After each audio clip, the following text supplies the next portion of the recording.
అన్న కంపెనీల్లో పనిచేశాను, సాంగులు చేశాను, వాళ్ళకి రికార్డింగ్లు చేశాను, ఫైట్ డైరెక్షన్లు చేశాను. ఎంతో గొడ్డులా కష్టపడాను, మనసు పూర్తిగా సంతోషంగా చేశాను.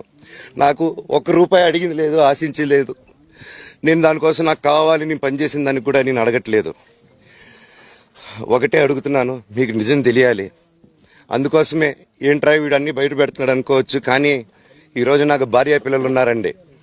ఈ రోజు నేను నిలబడకపోతే రేపు నా కొడుకు పెద్దోడైన తర్వాత, కూతురు నేను పెద్ద అయిన తర్వాత వాళ్ళకి నేను సమాధానం చెప్పుకోలేను. నేను దొంగతనం చేసి వేరే వాళ్ళు కడుపులు కొట్టి నా పిల్లల మొహం నేను చూడలేను, ఆ కూడు నా పిల్లలకి పెట్టలేను. మా నాన్న నన్ను అలా పెంచలేదు, మా అమ్మ నన్ను అలా పెంచలేదు. మధ్యలో మా అమ్మ నలిగిపోతుంది. మా అమ్మని హాస్పిటల్లో అడ్మిట్ అయ్యారని చెప్పి నేను అబద్ధాలు ఆడారు. హాస్పిటల్కి వెళ్ళి చెక్ చేయించుకుంది అమ్మ. నువ్వు వెళ్ళిపో ఇంట్లో నుంచి, నువ్వు వెళ్ళిపోతే వీడిని చూసుకుంటావు మేమంటే, మేము మంచిగా మాట్లాడి పంపిస్తా అంటే నమ్మి ఆవిడ 3 రోజుల నుంచి దడదడగా ఉంటే వెళ్ళింది ఇల్లమ్మ అంటే. ఏజీ కలడం వాస్తవం చూపించుకొని ఇమీడియట్గా మా అన్నింటికి వెళ్ళిపోయి అన్నింట్లో పడుకున్నారు. మీకు ప్రతిదీ తెలుస్తుంది. ఈ రోజుల్లో ఏది దాచలేరు. మరి ఇంత క్యారెక్టర్ అసాసినేషను నేను చేయని దానికి చేశారు అని, నా భార్య వచ్చిన తర్వాత నేను చెడ్డోడినయ్యానని, అదే వాళ్ళ తల్లిదండ్రులు ఉండుంటే గమ్మునుంటారా అండి? ఈరోజు నేను గమ్మునుంటే ఎలా అండి? తనకి తల్లి అయినా తండ్రి అయినా అన్నీ నేనే అండి. ఈరోజు తను వాళ్ళ ఇంట్లో ఆధారపడదు, నేను మా ఇంట్లో ఆధారపడను. నేను నా సినిమాలు చేసుకుంటున్నాను. తను సొంతంగా ఒక టాయ్ కంపెనీ పెట్టుకుంది. లాక్డౌన్లో నా అహం బ్రహ్మాస్మి సినిమా మా ప్రేమ కోసం ఆపేసినప్పుడు నిర్దాక్షిణంగా నేను చెన్నైకి షిఫ్ట్ అయిపోయి ఈ ఊర్లో వద్దని మేము అక్కడ కూర్చొని, నేను మనోజ్ నువ్వు బొమ్మలు గీస్తావు కదా, కథలు రాస్తావు కదా, బొమ్మలకి ఆత్మనిర్భర్ అని నరేంద్ర మోడీ గారు ఇది అనౌన్స్ చేశారు.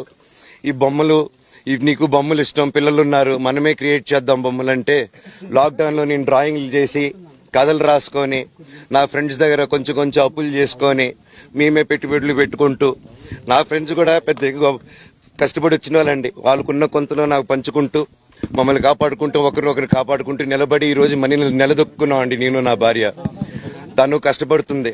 ఇప్పుడు కాశ్మీర్ నుంచి కన్యాకుమారి వరకు ఓన్లీ తను, నేను, ఇంకొక 3-4 కలిసి దీన్ని ఇంత దూరం తీసుకొచ్చామండి. ఈరోజు నేను మళ్ళీ సినిమాలకు వచ్చేసాను. అందుకే ఈరోజు నేను నిలబడపోతే ఇది నా పిల్లలకి చెప్పేది కరెక్ట్ కాదు, ఎవరికి కరెక్ట్ కాదు. ఇన్నాళ్ళు గమ్మునున్నాను ఓకే, కానీ వాళ్ళ నాన్న ఆస్తుల కోసం కొట్లాడుతున్నాడా, మంచి కోసం నిలబడుతున్నాడా అనేది ఈరోజు మీకు సాయంత్రం వచ్చిన ప్రూఫ్స్ అన్ని వదులుతాను. మా నాన్న మీద గన్ను పెట్టి కాల్చే వినయ్కి, మా అన్నకి సాయంత్రం ప్రతిదీ చెప్తాను. చెప్పాను కదండి, వినయ్ మా అన్న విష్ణు అని.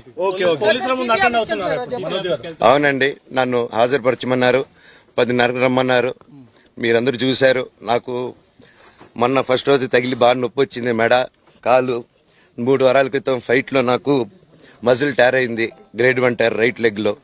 లెఫ్ట్ లెగ్ లో మళ్ళీ దెబ్బలు తగిలాయి మొన్న. సో అందుకే కొంచెం బ్యాలెన్స్ ఇది ఉంది. మందులు హెవీ మెడికేషన్ ఇచ్చారు, హెవీ ప్యాచ్ కూడా వేశారు నాకు. దానివల్లే కొంచెం నడుస్తున్నాను. అండ్ ఇప్పుడు అందుకే రిక్వెస్ట్ చేసుకొని, సార్ నాకు కొంచెం టైం ఇవ్వండి, పాప ఉంది, సెటిల్ చేసుకొని నేను వస్తాను సార్, కొంచెం సెట్ చేసుకొని అని పోలీసులు గారికి రిక్వెస్ట్ చేసుకొని ఇప్పుడు బయలుదేరుతున్నాను.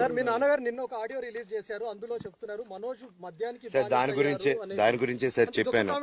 మద్యానికి బానిసై ఇలా ప్రవర్తిస్తున్నాడు, అందుకే నేను మనోజ్ విషయంలో సీరియస్ గా ఉన్నాను అని చెప్తున్నాను. సార్ మద్యానికి బానిసై ఎవరిని కొట్టాను సార్? నా పిల్లల్ని కొట్టానా, నా భార్యను కొట్టానా, మా అమ్మని కొట్టానా, మా నాన్నని కొట్టానా?